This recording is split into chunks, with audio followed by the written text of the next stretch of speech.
1950년 9월 15일 새벽 0시 50분 인천 앞바다 작은 섬 꼭대기에서 등불 하나가 켜졌습니다. 그 불빛 하나에 함정 260여 척, 병력 7만 명의 목숨이 걸려 있었어요. 불이 안 켜지면 배들은 어둠 속 좁은 물길에서 부딪히거나 갯벌에 처박히거나 아니면 기뢰를 밟고 그대로 끝나는 겁니다. 그런데 말이죠. 그 등불을 누가 켰는지 지금까지도 완전히 정리가 안 됐다는 사실 알고 계셨습니까? 심지어 그 순간 함교에 서 있던 네가더 장군조차 저 불빛이 자기 편이 켠 불인 줄 몰랐다는 이야기까지 있습니다. 오늘 이야기는 메가더 이야기가 아닙니다. 메가더보다 보름 먼저 인천에 들어가 있던 사람들, 이름도 계급도 제대로 안 남은 사람들 이야기예요. 먼저 상황을 그려봅시다. 1950년 8월 대한민국은 부산 하나 남았습니다. 국토의 90%를 빼앗긴 상태였어요. 이때 메가더가 꺼낸 카드가 인천이었는데 미국 군 수뇌부 반응은 한마디로 제정신입니까? 였습니다. 이유가 있어요. 인천은 상륙작전하기에 세계에서 손꼽히게 나쁜 곳이거든요. 밀물과 썰물의 차이가 9m가 넘습니다. 아파트 3층 높이예요. 물이 빠지면 갯벌이 5km 넘게 드러납니다. 그 진흙탕에 상륙정이 들어갔다간 그냥 얹혀서 살아있는 관역이 되는 겁니다. 물이 충분히 차오르는 시간은 하루 2번, 그것도 3시간 남짓. 게다가 인천으로 들어가는 길은 좁고 구불구불한 물길 하나뿐이라 배 한 척만 침몰하면 뒤에 오는 배들 전부가 갇힙니다. 거기다 백사장도 없어요. 해안이 전부 높은 콘크리트 방파제입니다. 병사들이 사다리를 타고 담을 넘어야 하는 상륙작전이라니 이게 말이 됩니까? 그런데 메가더가 뭐라고 했느냐? 바로 그래서 인천이다. 우리가 불가능하다고 생각하면 적도 똑같이 생각한다는 겁니다. 그리고 기자들 앞에서 이런 말을 남겼죠. 이 작전은 성공 확률이 5000분의 1일지도 모릅니다. 도박도 이런 도박이 없어요. 그런데 여기서 진짜 무서운 사실이 하나 있습니다. 미군은 인천에 대해 아는 게 거의 없었어요. 가진 거라곤 일제강점기 때 만든 낡은 해도 몇 장이 전부였습니다. 갯벌이 얼마나 무른지, 방파제가 몇 미터인지, 기뢰가 깔렸는지, 월미도의 대포가 몇 문인지 아무 것도 몰랐어요. 이 상태로는 5000분의 1이 아니라 5만분의 1입니다. 그래서 누군가는 먼저 들어가야 했습니다. 적진 한복판에 1950년 8월 12일 손원일 제독이 한명수 소령을 부릅니다. 당시 22살. 이 청년이 해군 정보국장이었어요. 임무는 딱 하나. 인천에 들어가서 눈에 보이는 걸 전부 그려오라는 것. 작전 이름이 기가 막힙니다. 엑스레이 작전. 병원에서 찍는 그 엑스레이 맞아요. 적의 몸속을 훤히 들여다보겠다는 뜻이었습니다. 그런데 대원 뽑는 조건이 좀 서늘합니다. 결혼 안 한 사람만. 살아 돌아온다는 보장이 없으니까요. 실제로 약혼자가 있던 장정택 소위는 연락 한번 못하고 떠났다가 나중에 파혼을 당합니다. 나라 구하러 갔다가 파혼당한 겁니다. 그렇게 모인 사람이 17명입니다. 출발 전날 부산 자갈치 시장에서 이들은 소주를 나눠 마시고 각자 머리카락과 손톱을 깎아 상자에 넣었습니다. 시신을 못 찾을 게 뻔하니 이거라도 남겨두자는 거죠. 20살 언저리 청년들이 자기 손톱을 유품으로 맡기고 배에 오르는 장면 상상이 되십니까? 이들이 탄 배는 군함도 아니었어요. 어선을 개조한 109호였고 배 밑바닥엔 자폭용 폭약이 깔려 있었습니다. 붙잡히면 배째 터뜨리겠다는 뜻이에요. 적에게 안 걸리려고 슬금슬금 움직여서 영흥도까지 가는 데만 일주일이 걸렸습니다. 8월 24일 새벽 1시 30분 영흥도 십리포 해안. 어둠 속에서 17명이 몸을 낮추고 내립니다. 그런데 상륙하자마자 함소령이 아찔한 보고를 받아요. 이 영흥도가 하필 북한이 세운 서울인민위원장 이승엽의 고향이었던 겁니다. 섬 안에 그를 아는 사람이 널려 있다는 얘기죠. 함제독은 훗날 이렇게 회고했습니다. 호랑이 굴에 들어온 셈이었다. 그래도 돌아갈 순 없었죠. 영흥국민학교 교실 하나를 본부로 삼고 대원들은 흩어집니다. 여기서부터가 진짜예요. 김순기 중위가 인천 시절 알던 사람 둘을 포섭합니다. 이 사람들이 가짜 통행증을 만들어줘요. 임병래 소위는 아예 인천 시내 어느 집에 하숙생인 척 들어가서 삽니다. 그 다음이 압권입니다. 월미도 방어진지 공사장에 북한군이 인부를 모집하고 있었어요. 우리 대원들이 거기 취직을 합니다. 위장 취업이에요. 삽 들고 진지 파주면서 대포가 어디 몇 문 있는지 눈으로 세는 겁니다. 어떤 날은 인민군 군복을 입고 인천 시내를 활보했고요. 이렇게 모은 정보가 이런 식으로 올라갑니다. 월미도 해안의 구사포 4문, 병력 400명, 소월미도에 기관총 25정. 그중 제일 놀라운 대목이 있어요. 상륙군이 기어올라야 할 방파제 높이를 재야 하는데 줄자를 들고 갈 수는 없잖아요. 그래서 그 앞에 서서 눈으로 어림하고 내 키보다 몇 뼘 더 높다는 식으로 보고했습니다. 뼘으로 잰 정보예요. 그리고 바로 그 보고 때문에 상륙함대에 사다리와 그물이 실립니다. 미 해병대가 방파제를 넘는 그 유명한 사진 다들 보셨죠? 그 사다리가 이름 없는 우리 청년들의 뼘에서 나온 겁니다. 그런데 이야기는 여기서 끝이 아니에요. 이 무렵 도쿄에서 또 한 사람이 출발합니다. 8월 26일 메가더 사령부. 정보가 부족하다는 판단이 서자 특수부대 요원을 급히 찾는데 그때 미 해군엔 아직 네이비실도 없었습니다. 그래서 뽑힌 사람이 유진 클라크 대위, 나이 39. 원래 병사 출신 문서석이었다가 장교가 된 사람이에요. 뽑힌 이유가 좀 어이없는데 미국 쪽 기록엔 이렇게 적혀 있습니다. 마침 복도 저쪽 방에 있어서. 물론 상륙작전 경험도 많았고요. 사람들이 마지막에 덧붙인 평가가 이겁니다. 그리고 그는 보아하니 미친 듯이 용감했다. 이 사람이 챙긴 집 목록이 재밌어요. 권총, 기관단총, 수류탄, 기관총 3정. 여기까지는 그렇다 칩시다. 그 다음이 쌀자루, 말린 생선, 무전기, 그리고 위스키 2상자. 사람을 구슬릴 때 쓰려던 거죠. 그는 연정 해군 대위, 개인주 육군 대령과 함께 9월 1일 영흥도에 들어갑니다. 이 작전 이름이 트루디 잭슨 작전이에요. 그런데 이 양반이 하는 짓이 첩보원이라는 단어로는 설명이 안 됩니다. 보통 첩보요원은 숨어 있어야 하잖아요. 클라크는 정반대로 갑니다. 섬에 내리자마자 몇 시간 만에 도망치던 북한군 넷을 사살하고 섬 청년들을 모아 무기를 나눠줘 자체 방위대를 만들어요. 때가 없으니 주민 고깃배를 빌려 기함이라 이름 붙이고 그걸 타고 나가 지나가는 돛담배를 통째로 납포해옵니다. 잡아온 뱃사람들에게 물길과 물때를 캐물으면 상당수가 순순히 알려줬고 일부는 아예 나도 같이 하겠다며 합류했어요. 9월 7일 밤엔 북한군이 배 4척으로 쳐들어옵니다. 클라크는 도망 안 가요. 고깃배에 모래주머니를 쌓고 기관총을 얹은 다음 정면으로 돌진해 적선 2척을 부숩니다. 인천 앞바다 고깃배 해전이에요. 다음날 미 구축함이 와서 철수하라고 하자 거절합니다. 오히려 저 섬에 적이 있으니 포를 좀 쏴달라고 부탁을 해요. 사람들이 그를 영흥도의 검은 수염, 해적 두목 별명으로 불렀다는 게 괜한 소리가 아닙니다. 그가 보름 동안 알아낸 게 뭐냐? 밤에 갯벌에 직접 내려가 발로 밟고 막대기로 찔러보며 여긴 차량이 못 지나간다고 확인했습니다. 미군 조수표보다 일본이 옛날에 만든 조수표가 더 정확하다는 것도 알아냈고요. 이거 하나로 상륙시간표가 통째로 바뀝니다. 심지어 떠다니던 기뢰 몇 개는 밧줄을 걸어 항로 밖으로 끌어냈어요.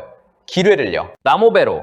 그가 보낸 월미도 포대 정보는 곧장 폭격 목표로 넘어갑니다. 다만 이 대목은 짚고 가야 공정할 것 같아요. 그 폭격으로 월미도에 살던 민간인들도 많이 희생됐습니다. 그날 조사에서 100명 안팎으로 추정됐고 살아남은 원주민들은 지금도 고향 땅에 못 돌아갔습니다. 승리에는 늘 이런 그늘이 있습니다. 한편 유엔군은 김일성에 눈을 돌리려고 별의별 짓을 다 합니다. 서해에선 진남포와 군산을 때리고 동해에선 상척과 주문진에 함포를 퍼부었어요. 군산 하늘엔 주민들은 내륙으로 피하라는 전단까지 뿌립니다. 딱 봐도 여기로 상륙한다는 신호죠. 물론 거짓말이었고요. 그리고 9월 14일 동해안 영덕 장사리. 여기서 절대 그냥 넘어가면 안 되는 이야기가 있습니다. LST 문산호에 772명이 타고 있었어요. 그중 700명 넘는 인원이 학도병이었습니다. 평균 나이 17살. 훈련 기간은 단 2주. 군번도 없었어요. 상륙하려던 그 순간 하필 태풍이 들이닥칩니다. 배는 좌초되고 북한군은 위에서 총을 퍼붓고 17살짜리들이 파도에 휩쓸리며 해안으로 기어 올라갔습니다. 이 작전이 순수한 양동작전이었느냐엔 연구자들 사이 이견도 있습니다. 원래 계획서엔 없던 작전이라는 지적도 있고요.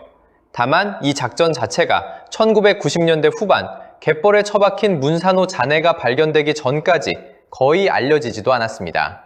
17살 아이들 139명이 죽었는데 40년 넘게 아무도 몰랐던 겁니다. 그 애들은 처음부터 버리는 돌이었던 것 아니냐는 말까지 나오는 이유죠. 자, 이제 운명의 9월 14일 밤입니다. 영흥도에 철수 명령이 떨어졌지만 마무리할 일이 남아 몇 명이 섬에 남습니다. 그 중에 임병래 소위와 홍시욱 하사가 있었어요. 바로 그날 밤 대부도에 있던 북한군 400여 명이 영흥도로 밀고 들어옵니다. 이쪽은 대원 6에 섬 청년 30명 남짓, 상대가 안 됩니다. 두 사람은 다른 대원들이 보트로 빠져나갈 시간을 벌려고 일부러 적을 자기들 쪽으로 끌고 다녔습니다. 2시간 가까이요. 그러다 십리포 해안에서 완전히 포위됩니다. 상륙작전을 딱 24시간 앞둔 시점이었어요. 이 두 사람 머릿속에 뭐가 있었을까요? 붙잡혀 입을 열면 인천 상륙작전이 통째로 날아간다. 7만 명이 죽는다. 숲에 숨어 이 장면을 본 목격자가 지문을 남겼습니다. 홍시욱 하사는 소총으로 적을 쏘다가 총구를 자기 가슴에 대고 발가락으로 방아쇠를 당겼다고 합니다. 임병래 소위는 권총으로 적 셋을 쓰러뜨린 뒤 자신의 이마에 총을 댔고요. 목격자는 이렇게 덧붙였어요. 두 분은 그 직전에 모두 대한민국 만세를 외칩디다. 28살과 21살이었습니다. 수십 년 뒤 한명수 제독은 이 두 사람 얘기가 나오자 말을 잇지 못하고 허탈하게 웃으며 이렇게 말했다고 해요. 마지막에 스스로에게 총구를 겨눠야 했을 때 무슨 생각을 했을까? 그걸 떠올리면 아직도 바로 그 시각 클라크 일행은 작은 발동선을 타고 팔미도로 향하고 있었습니다. 팔미도, 우리나라 최초의 등대가 있는 섬이에요. 1903년에 세워졌죠. 클라크는 이미 9월 9일에 몰래 다녀갔습니다. 등대안을 뜯어보니 프랑스제 석유등이었고 기름이 절반쯤 남아있었어요. 시험 삼아 불을 붙여 심지를 닫고 불꽃을 키운 뒤 껐습니다. 그리고 도쿄로 무전을 칩니다.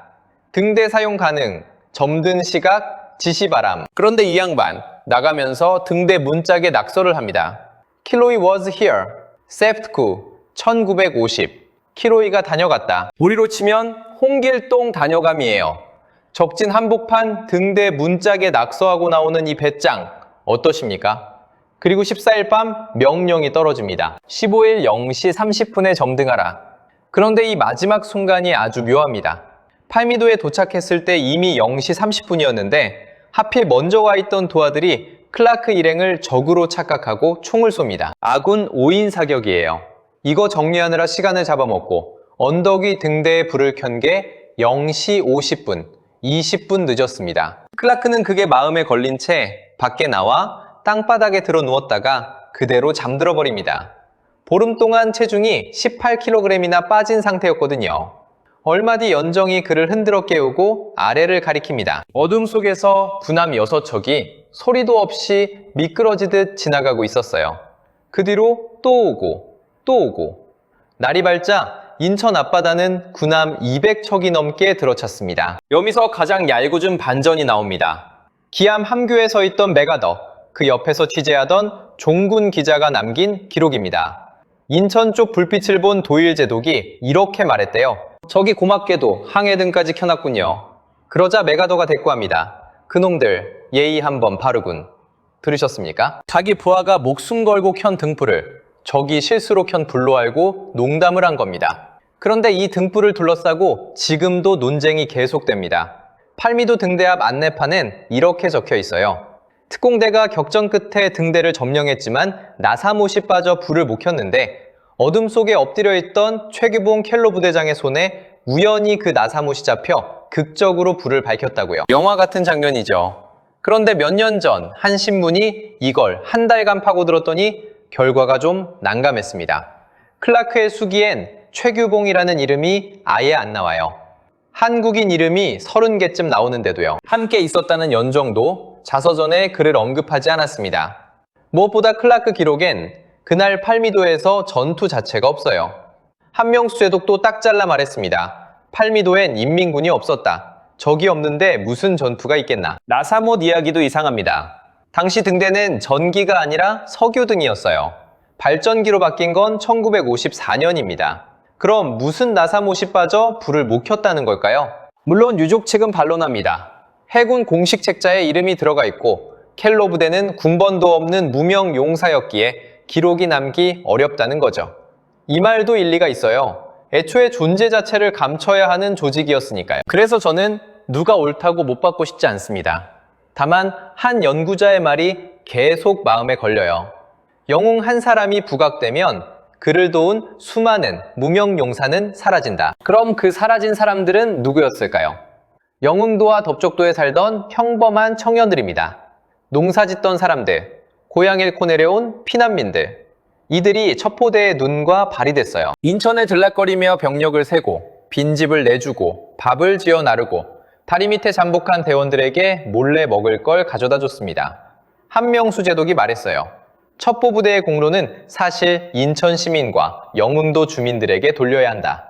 결과를 숫자로 보여드릴게요. 태평양 전쟁 이오지마 상륙에선 8만 7천 명 중 2만 6천 명이 죽거나 다쳤습니다. 30%예요. 인천 상륙작전은 5만 4천 명이 상륙해 사상자 2,400명, 4%입니다. 30%에서 4%로. 군사편찬연구소의 한 연구자는 이렇게 단언했습니다. 이름 모를 한국인 청년단의 활약으로 가능했다. 그런데 그 청년들에게 돌아온 건 뭐였을까요? 상륙 가흥날 미 해병대가 영흥도에 들어갑니다. 클라크가 기함에 오르자마자 제발 그 섬에 병력을 보내달라고 매달렸거든요.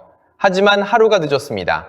해병대가 도착했을 때 섬에 남아있던 주민 50여 명은 이미 처형당한 뒤였습니다. 미군을 도왔다는 이유로요. 이름은 남아있지 않습니다. 정리해보겠습니다. 인천 상륙작전은 메가더 한 사람의 결단으로 성공한 작전이 아니에요. 결단은 메가더가 했죠. 하지만 그 결단이 도박에서 작전으로 바뀐 건 그 앞에 있던 무수한 사람들 때문입니다. 손톱을 깎아 남기고 떠난 17명. 방파제 앞에서 손바닥뼘으로 높이를 재던 청년. 적의 진지를 파주며 대포를 세던 위장인부. 태풍 속에서 장사리 해안으로 기어 올라간 17살들. 갯벌을 발로 밟아보고 등대 문짝에 낙서를 남긴 40살 미국 사람. 끌려가느니 만세를 부르고 죽는 쪽을 택한 28과 21살. 그리고 이름조차 남지 않은 채 처형당한 섬 청년 50여 명. 이 사람들이 없었으면 그날 새벽 인천으로 들어간 건 함대가 아니라 갯벌에 처박힌 고철 덩어리였을 겁니다. 혹시 인천 연안부두에서 배로 1시간 8미도에 가실 일이 있거든 꼭 등대 앞에 서보시길 권합니다. 100년 넘은 하얀 등대가 아직 그대로 서 있어요. 그리고 이런 생각 한번 해보시면 좋겠습니다. 1950년 9월 15일 0시 50분 저 불이 켜지던 그 순간 저 아래 영흥도 해안에서는 두 청년이 만세를 부르고 있었다는 것. 그 두 장면이 사실은 하나의 이야기라는 것 말입니다. 오늘 이야기가 마음에 남으셨다면 주변 분들께도 들려주세요. 이 사람들 이름은 우리가 기억하는 만큼만 남습니다.